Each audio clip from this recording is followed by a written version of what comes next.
ಅಲ್ಲ ತಿಪ್ಪಿಲ್ಲ ಕಣ ದೊಂಬಲ್ಲು ತೀತ ಪಿತಾತಿ ବୋଉ ବାଉଲା ଦିଟା ଦେଇଦେଇଥାଉ।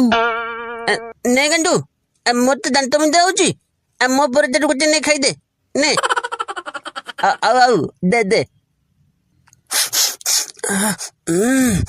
ବେଶୀ ନଉଛି ଆଉ ଆଜି ବି ଆରସି ପିଠା ଆଣିଛି ବୋଧେ ଆଉ ଯାଉଛି ଆଜି ବି ଖାଇଦେବି। ଆଲେ ମୋ ଟିଫିନରେ କଣ ଗୋଟାଏ ମାତ୍ର ପିଠା ଅଛି। ବୋଉ ତ କହିଲା ସବୁବେଳେ ମତେ ପିଠା ଦଉଛି 3 ତାଲିକା ଲେଖା। ଏ ନତିଆ ବୋଧେ ତାଇ ଦଉଛି ଆଉ ଲ ଆଲେ ନତିଆ ତୁ ମୋ ଆଲିଥା ପିଠା ଖାଉଛୁ କିଲେ ଯେମେ ମୁଁ କାହିଁ ଖାଇବି ବାଟରେ କୋଉଠି ଗଳି ପଡିଥିବ। ଆଲେ ତୁ ତ ପତଲେ ବତିଦେଲୁ ଗଲିଲା ବେଳେ କଣ ଦେଖିପାରିଲୁନି। ନାଇଁ ମୁଁ ଦେଖିନି ମତେ ଆଣିବାକୁ ଯଦି ଗଳି ପଡିଥିବ ତଉ ତୁ ଏକା ଠିଆ ନିଆଥିବ ଆଉ ଲହ ତୋ କଥା କାଲି ବୁଦ୍ଧୁତି।